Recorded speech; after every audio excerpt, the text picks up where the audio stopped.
All right, this is group one with Allison Wallace, Stacy Futral, Carla McCain, and Matthew Ramsey presenting chapter one of curriculum leadership.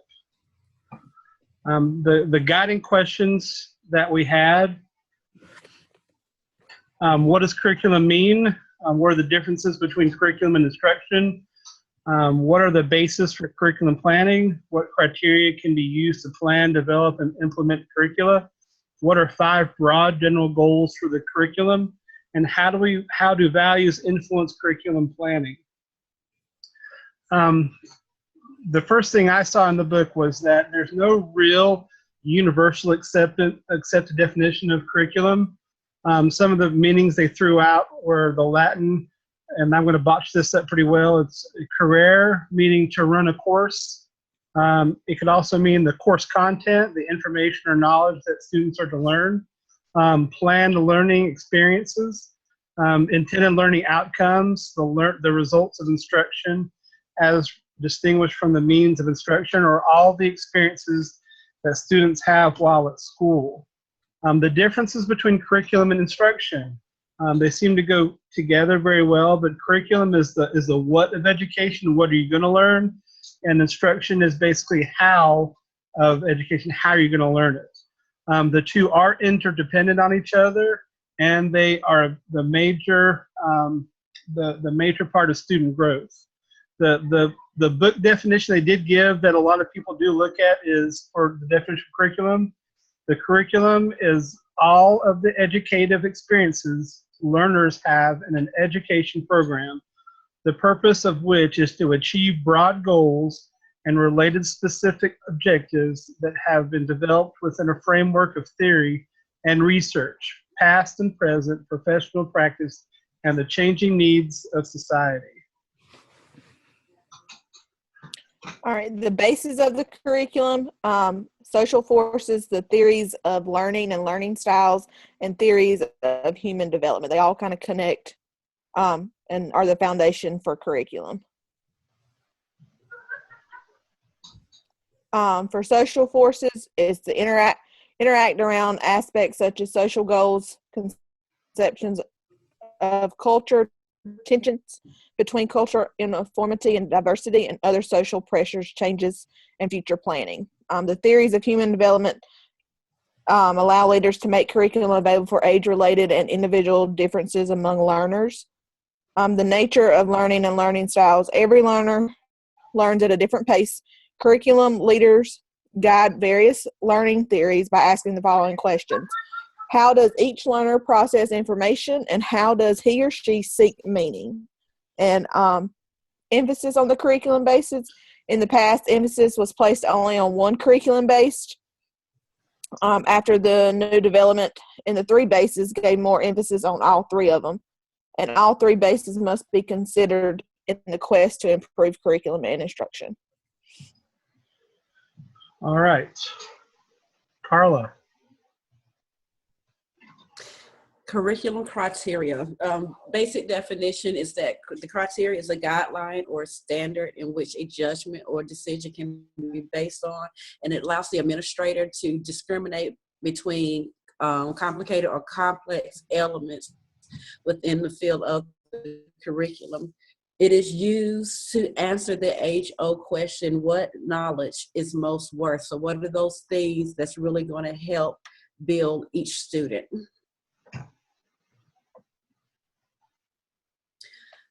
All right, so curriculum goals are going to provide a general guideline for determining the learning experiences that should be included in the curriculum. And so the goal currently is for all students to leave high school career or college ready, not just focusing on being college ready like they've done in the past. And so curriculum leaders and teachers cannot make these judgments without clear goals.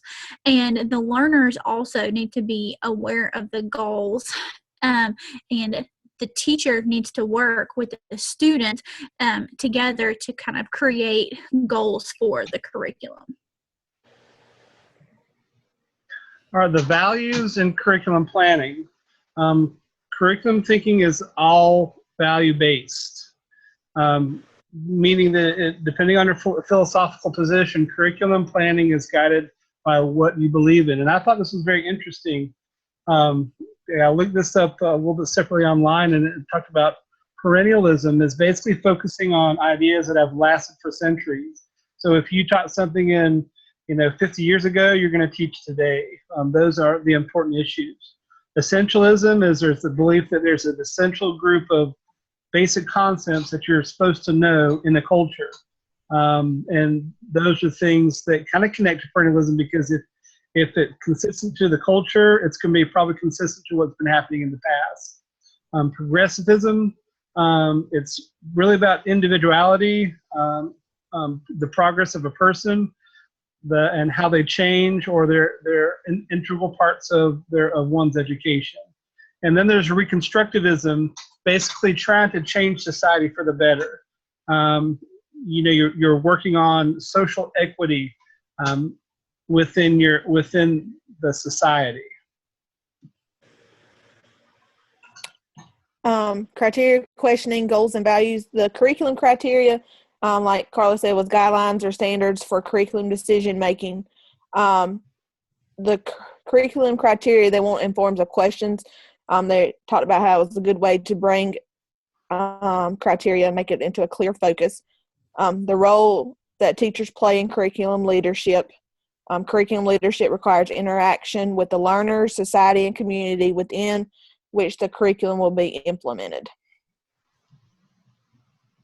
And some of the questions that are asked to make sure you're trying to get your clear focus are the goals of curriculums clearly stated, to the degree that students' development levels will allow, have teachers and students engage in collaborative planning to define the goals and determine how they will be attained. Do some of the planned goals relate to the society or the community within which the curriculum will be implemented? Do some of the planned goals relate to individual learners and their needs, purposes, interests, and abilities?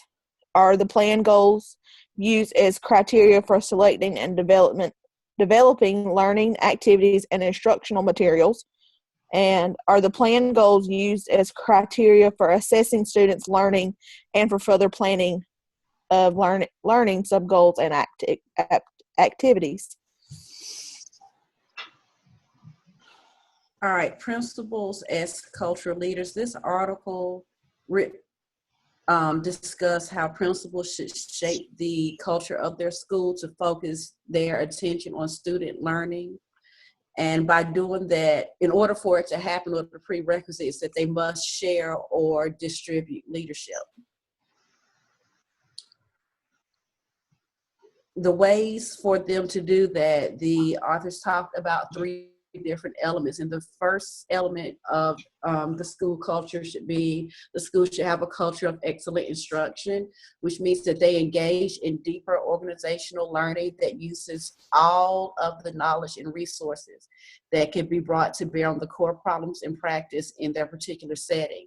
It also includes what teachers already know and knowledge created through action research. The second element is shared norms and values. Teachers need to be active participants in a collaborative community, one that motivates each other to take responsibility for all student learning with the use of new practices. Also, principals must create opportunities for shared learning, allowing teachers to share common practices and strategies and provide feedback to one another. The third element is a culture of trust. Teachers must be able to trust their principal, know that their principal has their interests at heart, as well as the students' interests as well. Principals can create a culture of trust by providing opportunities for teacher leadership, by visiting classrooms and making instructional quality a top priority. All right, so the next article is on perspectives on 4 curriculum traditions. And so this article takes you through 4 theoretical orientations about curriculum thought. So you have the intellectual traditionalist, the social behaviorist, the experientialist, and critical reconstruction. So the first one, traditional or intellectual traditionalist. So this person is going to focus on great works like writings of great Greek thinkers like Aristotle. And so they're going to focus on a liberal education, which includes arts, sciences, humanities, and social science.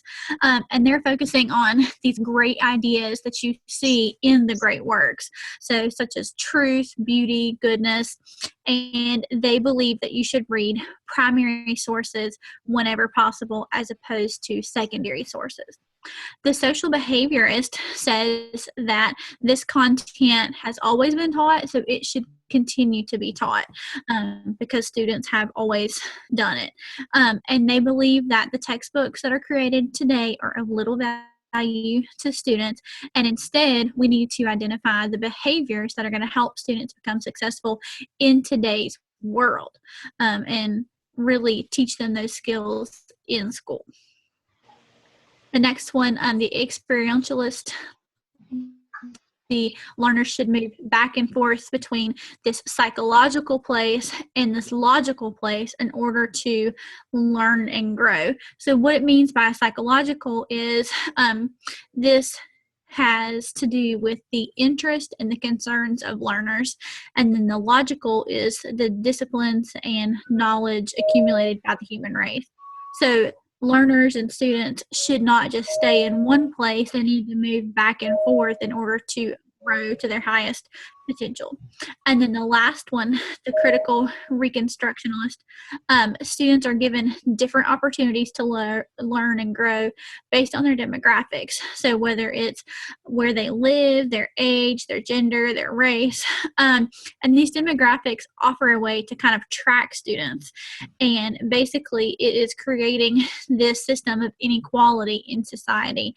And in school, whether it's taught directly or not, students are learning about the hierarchies that exist within greater society. Okay, I read about a democracy at risk, and I felt this was a really interesting article because it talked about how people's civic responsibilities need to be taught in school. One big idea was, things have changed over the years through history, and some of the early American civic responsibilities, including, the idea that America is a republic. They embraced the fact that the legitimacy of government was founded in the individual. So basically, it was your right to be the citizen, but the government is basically saying that you're in charge of them. Americans are not subject under a king, but they are granted rights and privileges to their government. Citizens serve as a countervailing force to inform or to check on the state. Citizens must love and discipline its government. Citizens use education to become enlightened and use discourse as a means to help change society. Very interesting ideas here, especially during an election year where you see all this negativity. There's so many positive things that can happen within that. Why things have changed. Before, the communities were kind of spread out. People were more isolated. Technology, we have games, we have TV, headphones, the internet. All these things have created individual entertainment for ourselves, so we can get lost in so many things. We don't have to connect to anybody else physically if we don't want to. Corporations have become too big and are self-serving for themselves. They're serving themselves. Corporations want to make money. Government has become too big and acts individually, so they're not really doing what's best for our society as an individual. Education focuses on historical events, dates, and geography instead of civic duties in life. It takes time and effort to have civil and respectful debates. Self-interest trumps public interest. Schools are more into creating workers with job skills than thinkers. What part does education play in this? Well, in order to become enlightened, then individuals have to be educated. They have to be educated to be able to carry out the duties of a citizen. That a powerful education of all citizens must be a priority. There must be a critical study of history, the humanities, art, natural, and social sciences. An educated society of individuals know that it is everyone who is responsible for teaching and educating. You don't have to just be a teacher to teach. It's your responsibility as a parent, as a friend, to help educate others. Schools must educate citizens in the art of communication to debate one another effectively. And we must continue to be educated through our adult lives. So the connections that I made from the text we've been reading so far is that choosing what we teach is important. It's very important. The curriculum we choose needs to have a component of creative and understanding citizen. This article seems to be intertwined with many of the educational philosophies like essentialism, because a sense of civic responsibility is essential for democracy surviving. Progressivism, because you connect that back to creating change through enlightenment, and discourse is necessary. Reconstructivism is questioning society as a major way we get change in a republic, and we can connect to perennialism because civic duty is something that continuously needs to be taught for democracy to endure. All right. The article that I read was the organization and subject matter of general education. The undergraduate curriculum was based on the great books. It uses perennialist philosophy to guide curriculum planning, promote humankind's continuing search for truth, which is universal and timeless, focuses on ideas of human rationality and the intellect, and stimulates students to think through thoughtful and critically about significant ideas. Mr. Robert Hutchin thought that general education should be given as soon as possible if the students had the tools and maturity it required. Be given between the ages of 15 or 16, which would be juniors in high school, or 19 or 20, which were sophomores in college. Students are learning through books. He said that the books would be worth reading, and students who cannot learn through the books will not be able to learn through the course of study. And that was one of the things that was kind of a criticism, that students that were not able to learn using those books, how are they going to be able to learn the course of study? Like a lot of our EC students, they need a little bit more direct instruction. So that was a criticism that was stated.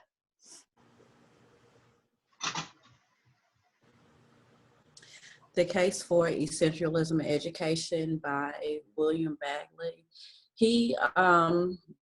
This article discussed that our culture has a core of common knowledge that should be transmitted to students in a systematic way. In this, he thought that interest stems from efforts to learn. So pretty much you follow the child's interest, and it's through that they learn. It's responsibility of the teacher for the guidance and direction of student learning, and organized stimulating systems of education become more necessary as cultures change and become more complex. All right, so I read about a case for progressivism in education, and basically they're saying the curriculum should be based on actual living. So like what happens in your actual life. And then it talked about the basic tenets of a progressive curriculum, and it includes the curriculum begins with a child's natural interest. So what does the student want to learn? What are they drawn to? What are they interested in? Learning is the most effective if it addresses students' purposes and concerns. So, stopping periodically to say why this is important and deal with their concerns. Students learn to become members of society by actively participating in socially useful work. So, like some of the articles we're talking about, debate and the importance of civic duty. Curriculum should teach students to think intelligently and independently. Curriculum should be planned together by teachers and students learn best when they practice and when they are able to live. All right, traditional versus progressive education. This is by John Dewey. He was definitely a progressive person. Traditional education basically transmits the subject matter consisting of bodies of information to a new generation. Basically, people teaching people about what happened in the past, or basically their traditions. Traditional schools do not focus on social engagement, student to student and student to teacher. This assumption of education is that the future will be like the past, imposing adult standards upon students. The subject matter and methods and grow at a different rates and maturity. So you have an older teacher teaching kids who are not mature or at the same level as everybody else. So Dewey felt that was something we shouldn't do. Teachers are the agents through which knowledge, skills, and rules are transmitted and enforced. Very different from what we do now. Very different. Progressive education based upon experience and doing. Cultivate individualism. More individualism happens because everyone's experiences are different and people can experience the same situation in a different way. Basing education on personal experience creates more intimate contact between mature and immature adults and students. The educational system is based upon the present working towards the future. All right, the 5 telltale signs you're becoming a great teacher leader.